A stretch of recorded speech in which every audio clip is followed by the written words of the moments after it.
In the day's other headlines, the U.S. Supreme Court is allowing the Trump administration to restart deportations of migrants to countries other than their own. The case stems from an instance last month when immigration officials sent 8 people on a plane to South Sudan, though they were then diverted to Djibouti. A judge in Boston found that violated his court order, giving people a chance to argue that they could face torture if deported.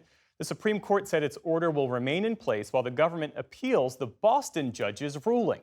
All 3 liberal members of the court dissented. Also today, the Supreme Court said it will not hear an appeal from the state of Virginia over its lifetime voting ban for convicted felons. That decision allows 2 disenfranchised would-be voters to pursue their challenge to the law, which is one of the strictest in the nation. Separately, the justices will take up an appeal from a former Louisiana inmate who's seeking to sue prison officials for forcibly shaving his head back in 2020. Damon Landor is a Rastafarian who had not cut his hair for almost 20 years. The justices will hear arguments in that case in the fall. Turning now to the summer scorcher that's hitting much of the eastern U.S., a heat wave is stretching from the Gulf Coast to the upper Midwest and all the way to Maine. All told, some 170 million Americans are currently under heat alerts. That's about half the nation's entire population. The heat plus humidity will make temperatures feel like they're above 100 degrees in many places. It's that like walking through a swamp kind of feeling. My thoughts on the heat warnings are, you got to be careful. You got to stay hydrated. And the sprawling heat will last for most of the week, leaving little relief in sight. Of course, it's summer, and that always means higher temperatures, but meteorologists say not like this and not so early in the season. Some pockets of the country, the places you see in darkest red, are expected to see temperatures this week upwards of 20 degrees above normal. The number of abortions in the U.S. rose in 2024 due to a growing number of women obtaining abortion pills via telehealth. A report out today found that 1 in 4 abortions last year used pills prescribed virtually. That's up from 1 in 20 just before the Supreme Court overturned Roe v. Wade 3 years ago. The increase could explain why fewer women crossed state lines to receive abortions in 2024 compared to the year earlier. It comes amid a flurry of lawsuits and proposed legislation in Republican-led states aiming to restrict access to abortion pills. In Ukraine, officials say a Russian missile and drone attack overnight killed at least 14 civilians. 9 of those deaths were in the capital, Kyiv. Rescuers spent the morning pulling bodies from the rubble, including at this apartment building. Meantime, NATO chief Mark Rutte pledged continued unwavering support for Ukraine as leaders gather in the Netherlands for this week's summit.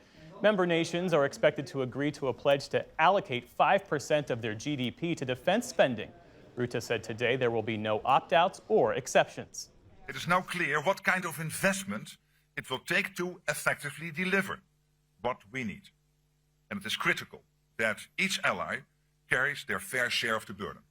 This is a quantum leap that is ambitious, historic, and fundamental to securing our future. Rutte's comments add a level of uncertainty to Spain's announcement over the weekend that it had reached a deal to be excluded from the new 5% target. Last year, Spain allocated just over 1% on its defense, making it the lowest spender in the alliance. President Trump's media company is buying back $400 million worth of its own stock. Such moves often help lift a company's trading price. Shares of Trump Media and Technology Group, which runs the Truth Social platform, have dropped more than 40% this year. The stock ended about 1/3 of 1% higher following the announcement. As for Wall Street as a whole, stocks rallied after that relatively restrained military response from Iran. The Dow Jones Industrial Average added around 375 points. The Nasdaq jumped nearly 200 points. The S&P 500 also ended higher to start the week. The largest digital camera ever built has released its first snapshots of the universe. The Vera C. Rubin Observatory in Chile captured these images showing stars, nebulas, and entire galaxies thousands of light years from Earth.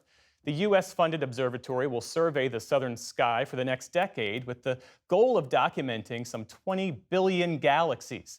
Just a few days ago, astronomers at the European Southern Observatory's Very Large Telescope, also in Chile, released this image of a nearby spiral galaxy.